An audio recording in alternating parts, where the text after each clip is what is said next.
Assalamualaikum warahmatullahi wabarakatuh. Halo anak-anak hebat, selamat datang di video pembelajaran sejarah kebudayaan Islam. Perkenalkan, saya Ibu Azmi Iriani, guru SKI kalian. Bagaimana kabarnya hari ini? Semoga selalu sehat, semangat, dan siap belajar. Pernahkah kalian membayangkan seperti apa kehidupan masyarakat Arab sebelum datangnya Islam? Apakah mereka sudah mengenal Tuhan? Bagaimana cara mereka hidup dan berinteraksi satu sama lain? Nah, di video kali ini kita akan mengupas tuntas tentang kondisi bangsa Arab sebelum Islam datang. Akan ada banyak fakta menarik yang mungkin belum kalian ketahui. Jadi, siapkan diri kalian, simak dengan baik, dan jangan lupa catat hal-hal penting ya. Sebelum kita mulai, coba tuliskan di kolom komentar atau catatan kalian. Apa yang kalian ketahui tentang bangsa Arab sebelum Islam? Yuk, kita mulai perjalanan sejarah kita. Langsung saja kita masuk ke materi pertama.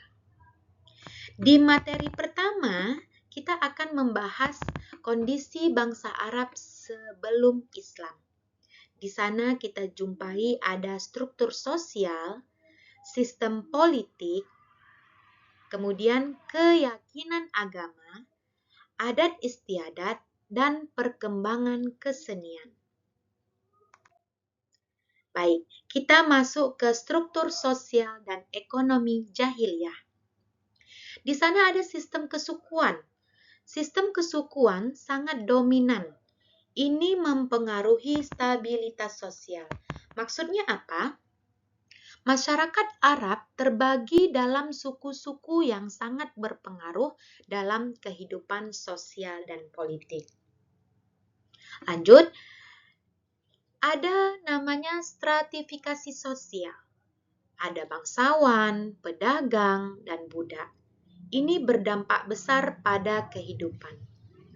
Maksudnya, terdapat perbedaan kelas, yaitu kaum bangsawan, pedagang, serta budak yang mengalami ketidakadilan sosial.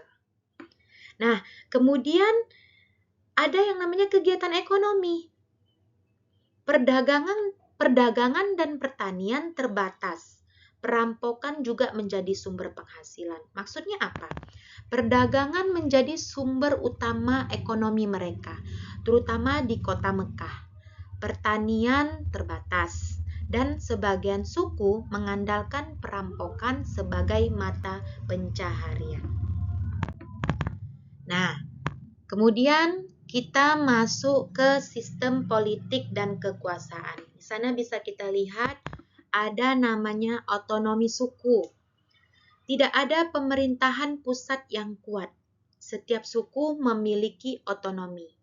Jadi, tidak ada pemerintahan pusat yang kuat, setiap suku memiliki aturan dan pemimpin sendiri. Baik, kemudian kita masuk ke konflik antar suku. Konflik antar suku. Peperangan sering terjadi antar suku. Salah satu contohnya adalah Perang Basus. Sering terjadinya peperangan antar suku seperti Perang Basus yang berlangsung bertahun-tahun karena masalah kehormatan. Kemudian di sana ada peran syekh. Ya. Syekh atau pemimpin suku memiliki wewenang dalam mengambil keputusan penting dan menyelesaikan perselisihan. Kita masuk ke kepercayaan dan agama pra-Islam. Di sana kita jumpai ada yang namanya politeisme, yang mana masyarakat Arab menyembah banyak berhala seperti Lata, Uzza, dan Manat. Kemudian ada juga agama lain. Sebagian kecil masyarakat memeluk agama Yahudi, Nasrani, dan Hanif.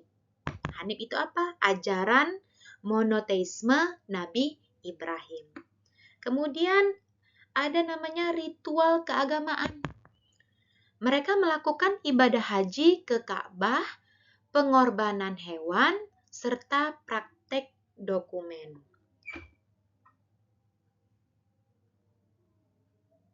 Praktik perdukunan. Baik, lanjut.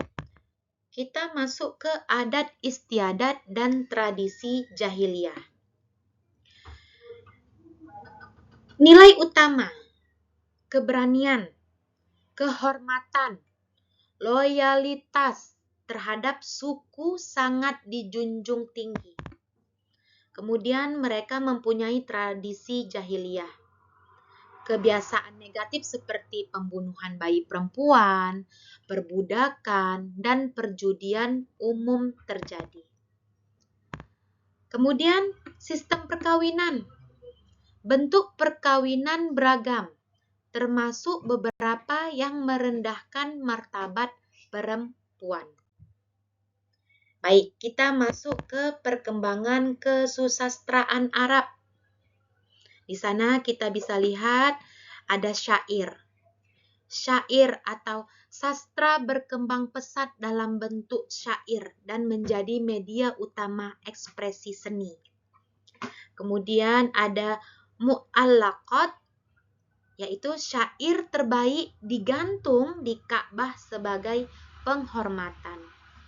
Kemudian ada penyair. Penyair memiliki peran penting dalam menjaga sejarah dan opini masyarakat. Lanjut, kita masuk di seni dan budaya masyarakat Arab. Di seni dan budaya masyarakat Arab, kita jumpai ada namanya arsitektur.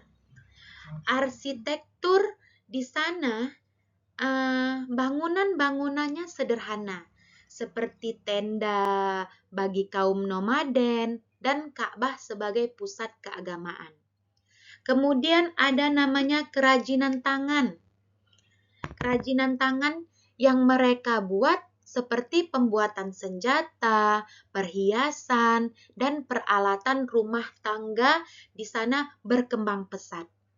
Kemudian di sana juga kita jumpai musik dan hiburan.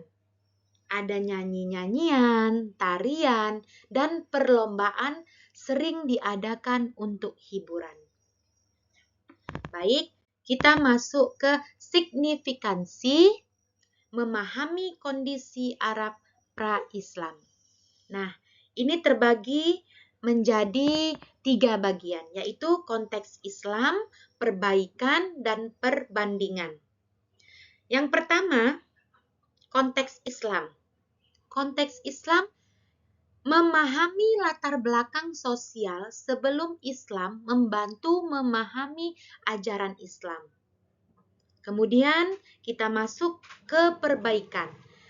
Islam datang untuk menghapus ketidakadilan sosial dan membawa nilai kemanusiaan. Terakhir, ada yang namanya perbandingan. Membandingkan era jahiliyah dengan Islam menunjukkan perubahan besar dalam aspek sosial, politik, dan keagamaan.